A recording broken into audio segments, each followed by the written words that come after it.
اللہ تعالیٰ نے سورۃ النساء آیت نمبر 135 میں ارشاد فرمایا، یا ایھا الذین آمنوا کونوا قوامین بالقسط، اے ایمان والو انصاف پر خوب قائم ہو جاؤ۔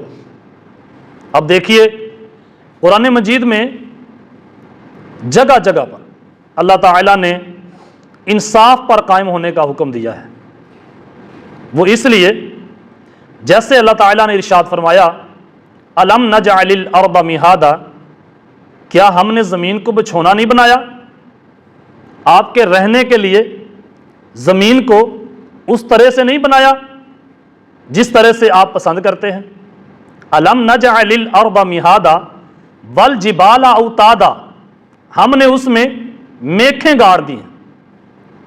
دیکھیے جب زمین کو اللہ تعالیٰ نے بنایا تو زمین ہلنے لگی، یہ کسی کو اپنے اوپر ٹھہرنے نہ دے رہی تھی۔ اللہ تعالیٰ نے زمین کو ٹھہرانے کے لیے، زمین کی جنبش ختم کرنے کے لیے، زمین کو لوگوں کے ٹھہرنے کی جگہ بنانے کے لیے اس میں پہاڑ پیدا فرمائے۔ والجبال اوتادا، اللہ نے اس پر پہاڑ پیدا فرمائے۔ پہاڑ اس لیے تاکہ زمین تھر تھراہٹ نہ کرے، زمین میں جنبش نہ آئے، زمین ہلے نہ۔ دیکھیے یہ جو عدل ہے، جو انصاف ہے، یہ بھی معاشرے میں امن کی میخیں ہیں۔ اگر انصاف نکال دیا جائے تو معاشرہ بے راہ روی کا شکار اور ہر انسان دوسرے انسان سے پریشان رہے گا۔ نبی علیہ الصلوۃ والسلام کی بارگاہ میں ایک شخص حاضر ہوا، عرض کی، یا رسول اللہ صلی اللہ علیہ وسلم خیر اور شر کیا ہے؟ حضور علیہ الصلوۃ والسلام نے ارشاد فرمایا، دوسروں کا بھلا کرنا اور عبادت کرتے رہنا، اللہ وحدہ لا شریک کے حکم کی تعمیل کرنا، یہ خیر ہے۔ اور شر کیا ہے؟ حضور علیہ الصلوۃ والسلام نے ارشاد فرمایا، گناہوں سے بچتے رہنا، یہ شر ہے۔ اس نے پھر عرض کیا، یا رسول اللہ صلی اللہ علیہ وسلم مجھے اس سے بھی مختصر کر کے بتائیے۔ حضور علیہ الصلوۃ والسلام نے ارشاد فرمایا، نیکی تو کرے گا ہی کیونکہ تو مومن ہو چکا ہے، اور شر سے تو بچے گا، ایک کام ضرور کرنا۔ یا رسول اللہ صلی اللہ علیہ وسلم وہ کیا ہے؟ حضور علیہ الصلوۃ والسلام نے ارشاد فرمایا، اپنے اندر کے شر سے دوسروں کو محفوظ رکھنا۔ یہ وہی بات ہے کہ جس سے آج بھائی پر اعتماد نہیں کرتا۔ اگر انصاف معاشرے میں نہ ہو تو آپ کو اپنے گھر والے بھی اجنبی دکھائی دیں گے، اپنے محلے والے بھی دشمن دکھائی دیں گے۔ بھائی کے ساتھ اس وقت تک سلوک نہیں کرے گا، اس وقت تک اس کو اچھا نہیں سمجھے گا جب تک اعتماد بحال نہ ہو۔ دیکھیے احادیث مبارکہ میں اور قرآن مجید میں بستیوں کا ذکر آیا ہے۔ اب وہ بھی بستی ہے جس پر اللہ نے رحمت برسائی، بنی اسرائیل کی بستی۔ وہ بھی بستی ہے جس میں فرعون کے ماننے والے لوگ رہتے ہیں، اس پر اللہ کا بار بار عذاب آیا۔ فارسلنا علیہم الطوفان والجراد والقمل والضفادع والدم آیات مفصلات فاستکبروا وکانوا قوما مجرمین۔ اس قوم پر اللہ نے 5 عذاب بھیجے، اور 7 والی بستی جو پیغمبروں پر ایمان لائی ان پر یہ عذاب نہیں آئے۔ کیوں؟ اس لیے کہ وہ اسلام کے پیروکار تھے، وہ اللہ اور اللہ کے رسول کی تابعداری کرتے تھے، وہ اطاعت اللہ کی اور اس کے رسول کی کرتے تھے۔ اب یہ 2 بستیاں ہیں۔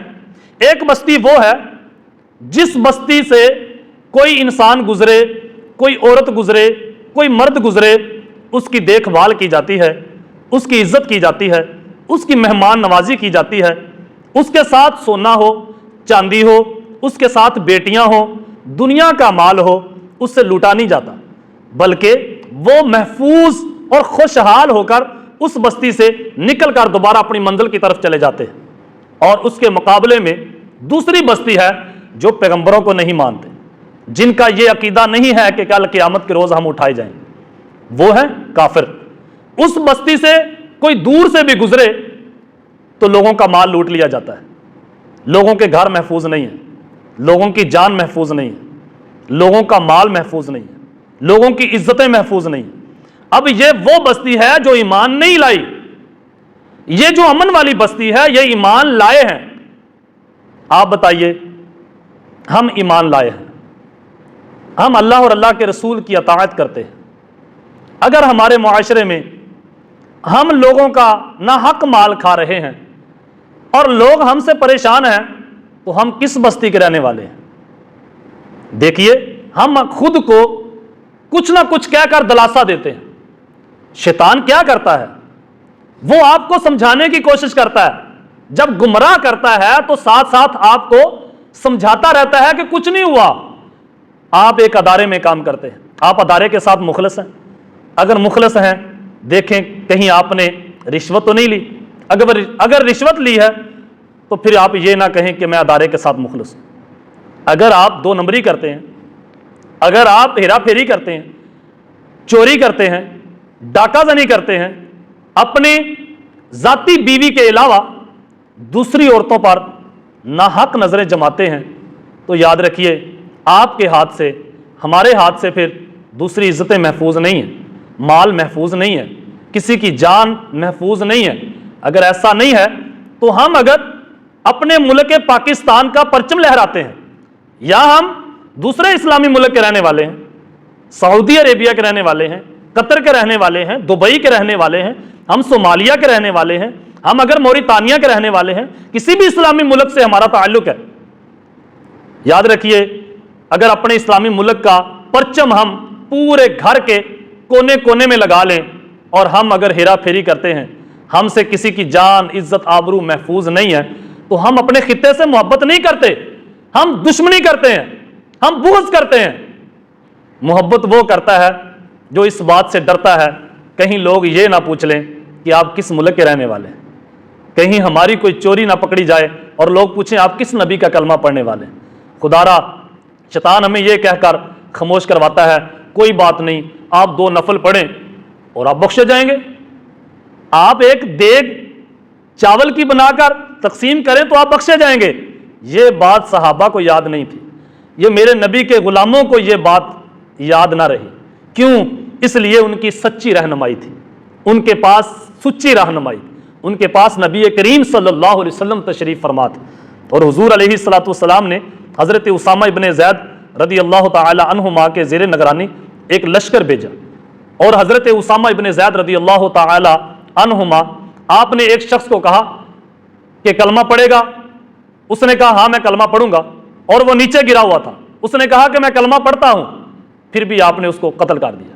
جب یہ خبر رسول اللہ صلی اللہ علیہ وسلم تک پہنچی, حضور علیہ الصلوۃ والسلام نے اسامہ ابن زید کو بلا کر فرمایا کہ اے اسامہ تو نے اس شخص کو قتل کیا, وہ کہہ رہا تھا کہ میں کلمہ پڑھتا ہوں, میں مسلمان ہوتا ہوں. عرض کی یا رسول اللہ صلی اللہ علیہ وسلم مجھے یوں لگ رہا تھا کہ وہ تلوار کے ڈر سے کہہ رہا ہے. حضور نے فرمایا اسامہ مجھے ڈر ہے کل قیامت کے دن جب وہ کھڑا ہوگا اور تیرا گریبان پکڑ کے کہے گا اللہ کی بارگاہ میں اے اللہ میرا کیا قصور تھا, میں کلمہ پڑھنا چاہتا تھا. جب تو اللہ کی عدالت میں کھڑا ہوگا اسامہ تیرا کیا بنے گا, اسامہ تیرا کیا بنے گا. حضرت اسامہ ابن زید رضی اللہ تعالی عنہما رونے لگے.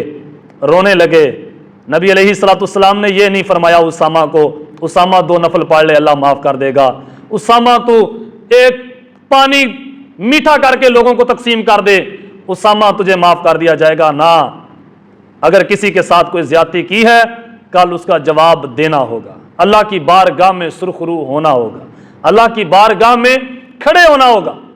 اس لیے اے میرے مسلمان بھائیوں ذرا سوچئے